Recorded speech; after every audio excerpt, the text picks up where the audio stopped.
Saint Cataldus.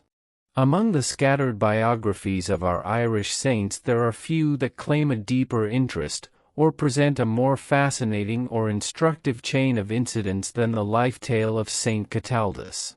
And yet there is none, we venture to think, of that long line of heroic apostles whose names fill our national calendars, of whom less is known in the country of his birth. Far away in that sunny land of southern Italy where the white-capped waves of the Adriatic break upon the shingly beach, there is an olden city, whose domes and towers and long lines of roofs, grown russet and brown with the shadows of centuries, where the memory of Cataldus of Ireland is preserved as lovingly and as freshly as in that far-off day when its citizens chose him for their patron, and dedicated their noblest temple to his honor. This is the proud city of Tarentum, which gives its name to the landlocked gulf of the Adriatic Sea. In its period of classic glory it seemed to rival imperial Rome, and in the vastness of its commerce and the fame of Tarentum's industries and manufactures it once vied with the famous but faded cities of Sidon and Tyre. It is, indeed, strange in the paths of history as we trace the footprints of our wandering Irish apostles, that here in this distant foreign city we find the narratives of the life, legends, and miracles of this 7th-century saint handed down as a precious heirloom from sire to son, while at home in the land that bore him, his name and existence awaken little more than the faintest echoes of dim tradition.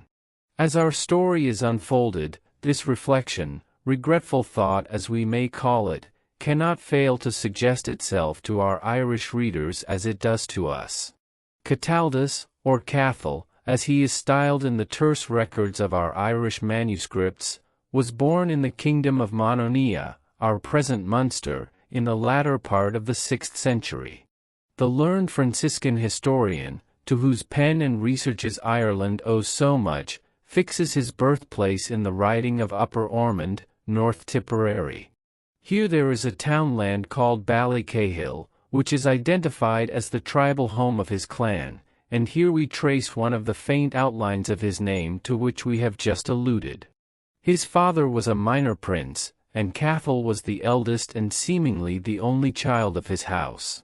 Miracles or strange manifestations of the favors with which God was pleased to mark his career, from dawn to close, were vouchsafed from the hour of our saint's nativity. The joy which his birth brought his parents was quickly turned to sadness, for a few hours after the child came into the world his mother died. However, we are told that the infant fingers of the babe, having by chance touched the lifeless corpse that lay beside it, life returned, and the young mother, whose loss was mourned, was restored to her husband and child. In connection with the infancy of our saint several legends are recorded. One tells us how an aged hermit who lived in the solitude of the Galtee Mountains, on the night Cathal was born, saw a miraculous light encircle the abode of his parents as he looked down from his cell over the distant plain. Hastening to the scene, the holy man blessed the child and predicted that he was destined by God for great things. Again, we are told that while still very young, by accident, the little boy fell, and his head was dashed against a rude stone. It was believed the fall would have cost him his life, but he was left unhurt, while, like softest wax, the stone received the impress of his head. His preservation was looked on as miraculous, which no doubt it was, since, for years afterwards water placed within the hollow of the stone was found to possess healing powers for various diseases. Very early in his life the sanctity of the child led his parents to place him at the famous school of Lismore founded by St. Carthage. The fame of the schools of Ireland at that period had spread over Europe. Each would seem to have cultivated some special branch of religious or secular education. But Lismore had become famous as embodying in its teachings what we would call a general system, providing its scholars not only with the means of acquiring knowledge of the deeper sciences of mathematics and philosophy, but also all the accomplishments and useful crafts of that day. Students flocked to it from England, Scotland, France, Germany, Spain, and even from the shores of the Aegean Sea. It was here, as we learn from history, that at a later time than the period of which we write, that Oswald, of Northumbria, perfected himself in languages and psalmody, and was, on his return home, able to interpret for his people the preachings of the foreign missionaries he brought amongst them. And to the teachings of his Irish masters in Lismore we may doubtless attribute the sanctity and sacrifices of this holy king, which secured for him a place among the royal saints of his own country. Alfred the Great, too, spent years of study in the Vale of the Blackwater, and from the Irish bards learned to play the harp, and interweave with its melodies those weird songs with which he charmed his Danish foes. When disguised he visited their camp and perfected the stratagem by which he won back his crown and kingdom. But let us return to the thread of our story. Cathal won distinctions without number in the school of St. Carthage, and when he had completed his course was retained as a teacher, so highly were his attainments estimated. Being, however, filled with a longing to spread afar the tidings of the gospel, after some time he returned to his native place, where many of his relatives and other inhabitants were still plunged in superstition and paganism. Success attended his preaching on every side, and miracles seemed to bless every effort of the saint in the course of his apostolate.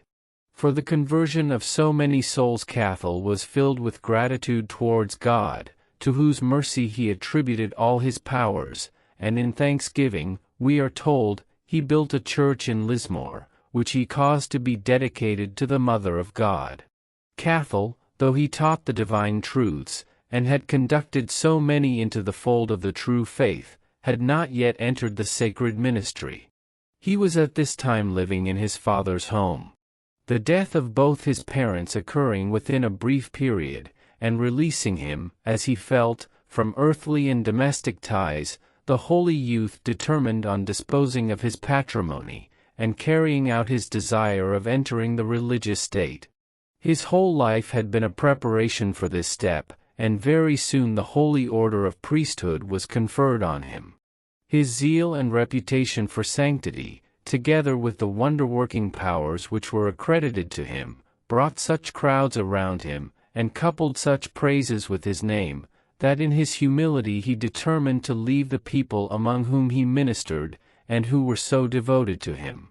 Secretly he stole away and retraced his steps to Lismore. Here, amidst the vast concourse of monks and scholars, he hoped to escape the notice and flattery of men, and undisturbed, might devote himself more intimately to the service of God. Almost immediately on his return to the place where he had passed so many happy years, the zealous priest set about building another oratory at which he worked with his own hands. His whereabouts were however traced, and, as in the scenes he had just left, so now again, the blind, the lame, and the sorrow-stricken hourly sought his aid and consolation. It is related that at this time Cataldus, almost unconsciously, worked some of his greatest miracles. The child of a soldier who served in the army of the Prince of Decii, in whose territory Lismore was situated, was seized with a grave illness. The troubled father was advised to set out for the birthplace of the saint and procure some water from the hollow of the stone on which the impress of Cathal's head had remained since the accident which had occurred in his childhood. On his return the soldier was grieved to learn that during his absence his son had died. Hearing the saint was at Lismore, the poor man in his frenzy took the lifeless corpse, and carrying it for many miles reached the spot where Cathal was to be found. The holy man at the time was busy digging out, as we are told, the deep foundation for his new church. Laying the body close to where the saint was working, the soldier besought him to have pity on him, and implored God to restore his child to life. At the moment, as Cathal was casting the earth up from the deep trench, a portion of the clay fell upon the lifeless form. A rosy hue at once stole over the pale cheek of the dead child.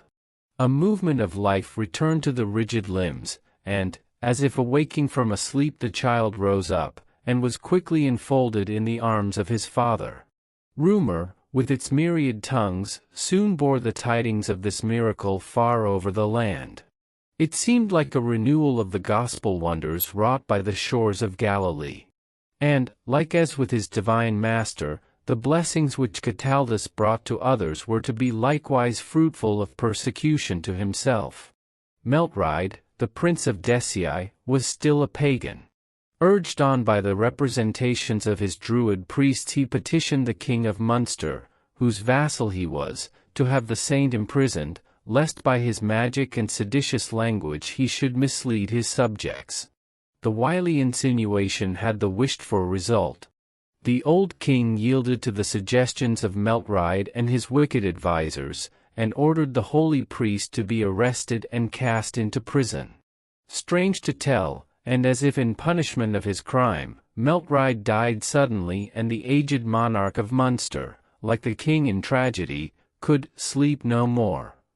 His brain was tortured with the thought of his injustice, and, moreover, he was besieged with the ceaseless demands of the people for the release of their benefactor. Conscience makes cowards of us all, and kings are no exception, and soon by royal mandate the guiltless prisoner was set free. The king, we read, not only released him, but in his effort to repair the injustice of which he had been the instrument, offered Cataldus the princedom and territory of the unhappy Meltride. These favors the saint declined, at the same time assuring the king of his hearty forgiveness. However, later on we learn, the bishopric of Rahan becoming vacant, Cathal was compelled to accept it, and found unexpectedly the estates of Meltride conferred by royal gift on his diocese as mensal property. This generosity abundantly proved that the king, who once cast him into prison, was indeed a generous enemy, and, better still, a penitent one. There is no longer a diocese of Rahan in Ireland, but, if we mistake not, it was the same small monastic see from which St. Carthage was expelled by some ungrateful men of Meath. This circumstance of expulsion led to St. Carthage founding the school of Lismore. And, by a strange coincidence, within the neighborhood of this selfsame Rahan, the Irish Jesuits have today one of their famous seats of education, Tullamore, where we feel that it will be ever their pride to revive and keep green the memory of our great early Irish scholars, Carthage and Cataldus. Some of our readers, versed in antiquities, will gather interest from this novel side gleam of ecclesiastical story. It reveals that the first see of Carthage was, at most, but one of abbatial jurisdiction, confined to the extent of his monastic estates. There were many such sees in Ireland. In fact, they seem to have been almost as numerous as our parishes now. Moreover, it will remind them that, after the coming of the Cistercians, in the days of the sainted primate Malachy of Armagh, Eugenius III, the patron of Saint Bernard, made a redistribution of sees in ecclesiastical Ireland, much as we find them today. But let us go back to Cathal and his subsequent history. Just at this time, the earlier decades of the 7th century, an anxious yearning to go forth on missions of apostolic enterprise took possession of our Irish scholars. They seem to have been urged, in prosecuting their holy desires, by three distinct motives. Some left their country, like Romuald of Dublin, in order to avoid regal and worldly honors which their faithful people would fain thrust upon them. Others made sacrifice of home and country, for Christ's sake, to preach and spread the gospel.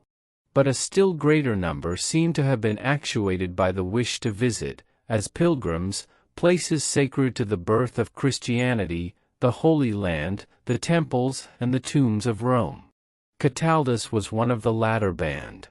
He left his diocese, not, we should think, with any idea of forsaking Ireland forever, and set out for Jerusalem. He had long cherished a desire to visit and venerate scenes consecrated by the footsteps of our Redeemer, and worship in the places where Christ had trod. After months of travel and various vicissitudes, he reached the Holy Land. His enthusiastic aspirations and holiest dreams seemed now about to be satisfied. To him each scene was almost familiar, so long had their associations been coupled with the life and thoughts of him whom he had chosen from infancy as his model, and on whose divine teachings he had pondered in meditation. In his fervor a strange, yet holy thought filled his mind to take up his abode, at least for a time, and live as a hermit in the Holy Land. Close to Bethlehem he chose for himself a grotto cell, whence he visited all those spots sacred to Scripture story. For a time, he felt happy and satisfied in the realization of his holiest life dreams. But the path Cataldus had chosen was not the one for which he was destined by the providence of God. Soon it occurred to him that the life of an anchorite, even amid places of such holy recollection, was, as far as the outer simple world was concerned, a selfish one. He was, after all, but laboring now for the salvation of one soul, his own, while within him lay the power of gathering many guests to the everlasting feast. The parable of the 10 talents may have realized its meaning more forcibly for him, as he meditated amid the very scenes where the imperishable simile fell from the lips of the divine teacher. Gifted as he was with the highest knowledge and acquirements of his time, was he not called upon to turn to account those endowments, and not leave his talents buried in the pound? And full of faith, as these reflections caught a faster hold on his soul, he sought the will of God in prayer, promising that he would follow the inspiration of divine guidance whithersoever it beckoned him. At length his prayer was heard, and it was mysteriously revealed to him that he should travel to Italy and restore the faith to the city of Tarentum, where once the apostles Peter and Paul had preached, but where their teachings were now, alas, forgotten. At once the saint obeyed, although his departure from the land which he had longed for as the home of prolonged contemplation was a grave trial, a sacrifice made more bitter still by the thought that he was never perhaps again to return to his beloved Ireland. Traveling on to the shores of the Levant, Cataldus found a vessel on the point of starting for Italy. The day he embarked was calm and beautiful, favoring winds filled the sails of the bark and gave promise of a happy voyage. However, at sundown, although nothing as far as human calculation could foresee betokened a change, Cataldus warned the captain of a coming storm. The suggestion was, however, badly received by the master of the ship and his crew, who smiled at the words of the inexperienced passenger. Soon, however, they found that Cataldus was not far astray. Unexpectedly, a storm arose of such violence that the vessel became unmanageable and had to be allowed to drift along, a plaything of the tempest. One of the sailors who attempted to mount the yards, and reef the tattered sails, was dashed upon the deck and killed. In the face of such peril the anxious crew crowded round the stranger who had foretold the disaster, and pitying them Cataldus, lifting his eyes to heaven invoked the blessed Trinity, and making the sign of the cross over the raging sea, the winds fell and the surging billows quickly sobbed themselves to rest. This miracle won for our saint, it is needless to say, the boundless gratitude of the poor sailors, but better still, it won for him their souls, for they were pagans, and all were converted by this manifestation of the power of the one true God. At the close of this eventful voyage Cataldus was landed at the little port at the mouth of the Adriatic, ever since known as Porto di San Cataldo. Close to the beach was a little cave wherein the holy man offered thanks for his safety. In after times, through veneration for his memory, it became a votive chapel, wherein, on festival occasions, the sacred mysteries continued long to be celebrated. If we look at the map of Italy, a little below the well-known colport of Brindisi, this point connected with and named after our Irish saint will be found.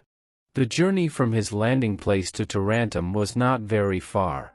Yet in days, when neither rails or bicycles were available, it was not pleasant. The country here has none of the attractive characteristics which go to make an ideal Italian landscape. It is dreary and monotonous, and would compare sadly with the tamest of our Irish lowlands. On his journey, it is related that our saint was often obliged to ask his way. On one occasion he inquired of a little shepherdess the road to Tarentum. The child gazed upon the venerable stranger with sad yet wistful eyes, but made no reply. She was deaf and dumb, as Cataldus quickly perceived. Taking pity upon her, the holy man placed his hands upon her head, and at his prayers her faculties of speech and hearing were restored perfectly. Full of joy, the little girl took him by the hand and led him to the village where her parents lived, and which lay in his direct road to Tarentum. The poor parents knew not what to think, and were almost beside themselves with joy, when their child, who had never spoken from her birth, rushed in to tell them what had occurred. All the neighbors and kinsfolk were quickly on the spot to witness the miraculous cure and see the wondrous stranger who had wrought it. Cataldus, availing of the opportunity, explained to them that he was but the representative of the great God who was the giver of every good gift, and to him alone should thanks and praise be given for the wonder worked amongst them. Very little more effort was here needed to reap a plentiful harvest of souls, and before the sainted missionary left the village he had the happiness of receiving every soul there into the bosom of the Church. A journey of a few miles further brought Cataldus to his destination. In the designs of Providence, Tarentum was to be the home of his earthly exile. In his school time he had often read the lines of classic reference in which many of the Latin poets had enshrined the name of the Old World city. As our saint may have lingered beneath the lichened arch of its mighty gates, crowds of thoughts will have come upon him, linking perhaps with his lonely visit to this scene, the memories of his teachers in far-off Lismore. Dreams will have crowded on his imagination of long ago, when certainly he never dreamt that with the classic poet he, too, might sing, Trogi ab oris, in Italiam venet. If such were his reveries, they were broken by the plaintive supplication of a blind beggar who sought his alms. Then, as now, were verified, in the words of Christ, "The poor you have always with you." In reply to questions which he put to the old man, Cataldus found he had lived from his youth in Tarentum, and had during his life shared the sympathy and charity of the citizens.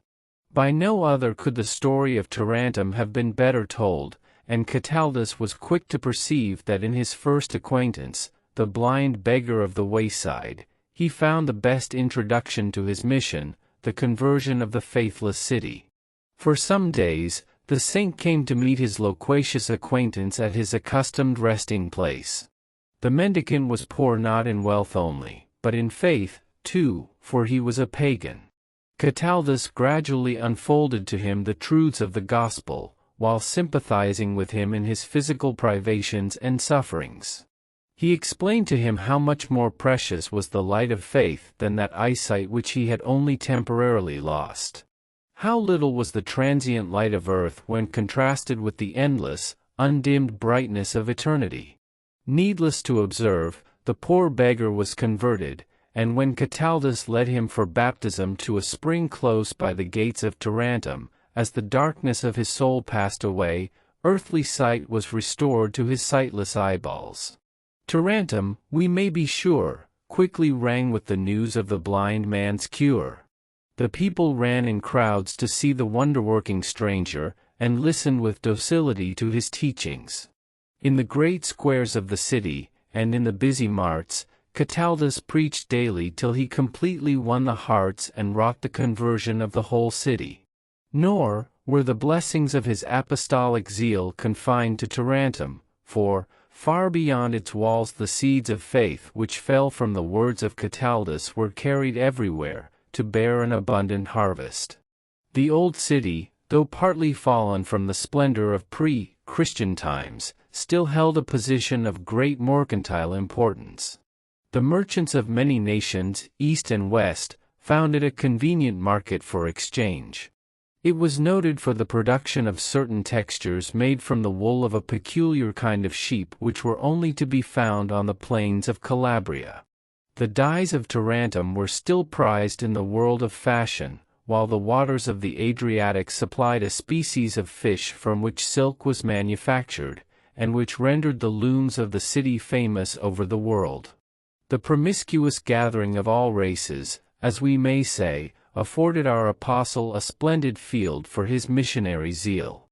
His wonderful proficiency in the knowledge of dialects, which seems to have been one of the marvelous acquirements of our Irish scholars in the 7th century, made to Cataldus comparatively easy what to other preachers would have been a graver task. As proof of the far-reaching effects of the apostolate of Saint Cataldus, we need but consider the number of widely separated states and cities in which he is venerated. These we touch upon in the close of our necessarily too brief sketch of his eventful life. The apostolate of Cataldus presents us with an extraordinary instance of missionary tact and labor.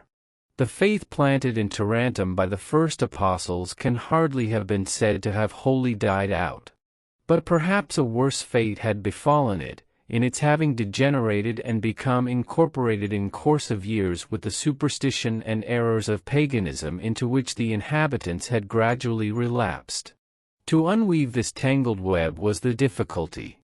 Every trace of the erroneous belief had to be rooted out, the gold to be sifted from the worthless dross.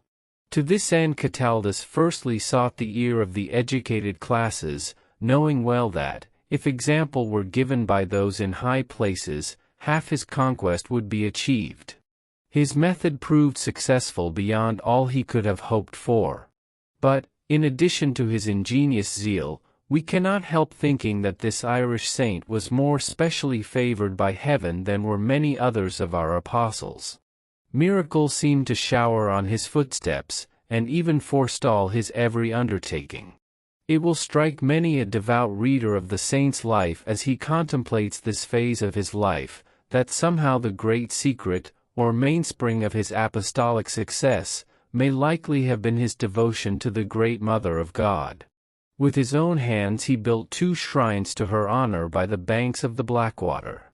They were both votive churches or memorials of thanksgiving. Again, on the shores of the blue waters of the Adriatic Sea, after his initial missionary successes, in token of gratitude, his first act was to erect a shrine in honor of his Blessed Mother. In the annals of our Irish saints, of the early date in which the life of Saint Cataldus was cast, we find no such constantly recurring and remarkable evidence of filial devotion to our Blessed Lady. Our saint cannot have been young when he came to Tarentum. The years which were marked by the first fervor of his preaching, and during which he was so successful, must have been few. Yet, within a brief compass of time, what great achievements may be accomplished, the life of our saint strikingly exhibits. During the pontificate of Agapetus I, Cataldus was consecrated Bishop of Tarentum, and he ruled the diocese for 15 years. Probably within that decade and a half, the events which gave such lasting glory to his memory took place. It was during this period that he introduced into his cathedral the custom of having the psalms sung daily in the choir accompanied by music, a custom for many centuries observed, and became one of the most attractive cathedral services in Italy. Again, his literary pursuits must have involved unwearied toil, since the works ascribed to his pen ran into volumes.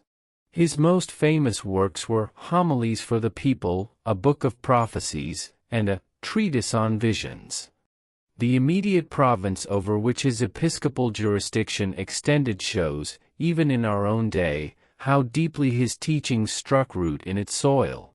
Wherever we find traces of his footsteps, there, too, we are sure to find a shrine of the sweet Madonna, whose praises he ever extolled, whom he ever thanked, and to whom he had unfailing recourse in all his cares.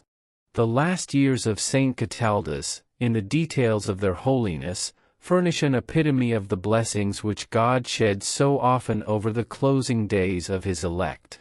But amid them all, as in all his wanderings, his love of Ireland never waned, never grew faint, and we may well believe that, stretched on the bed of death, his aged heart travelled back to Lismore of Erin, and that his dying lips invoked a parting blessing on the loved Isle of Destiny in the Western Ocean.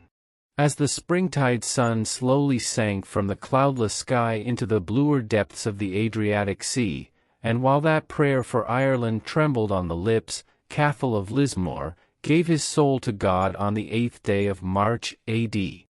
550. Many of the accounts given by Italian writers describe the intense grief which pervaded the city of Tarentum on the death of its second apostle. Some records remind us of an incident similar to one narrated in connection with the life of another client of the Mother of God, Saint Anthony of Padua. As happened with the sainted Franciscan centuries afterwards, we are told that the death knell of Cataldus was tolled by the bells of Tarentum of their own accord, unswung by human hands. With every mark of honor and devotion, the body of the Irish saint was placed within a marble casket and laid to rest beneath the choir of the cathedral which he had built. Here, for 6 centuries votaries came to pay respect to his memory and his sanctity. In the 11th century, when the enthusiasm of Christendom began to show itself in the erection of more splendid temples, Dragone, Archbishop of Tarentum, undertook the rebuilding of the cathedral of his see. Coming on the coffin of Cataldus, the workmen were first apprised of its location by the sweet odor which the clay that covered it exhaled. In the presence of the clergy and the people, the sarcophagus was reverently opened. Beside the precious remains of the saint were found a golden cross, a tablet engraven, and a book plated with silver. On the cross were inscribed the words, Famulus Christi Cataldus Epis Tarantius. This relic is still preserved among the treasures of Tarentum. In after centuries, on 3 successive occasions, the remains of the saint were translated and re-enshrined with increased solemnity and becoming splendor. During the pontificate of Pope Eugenius Ely, on May 10, 1161, Bishop Giraldo had the relics encased in a silver shrine of costly workmanship, placing with the bones of the saint a portion of the true cross. Almost 2 centuries later, in 1846, the then Archbishop of Tarentum had the silver reliquary of Cataldus melted down and modeled into a statue, within which he placed the skull and several of the saint's bones. On this occasion, we learn, the same prelate, with the approval of the Holy See, distributed portions of the relics to many places where the saint was held in special veneration.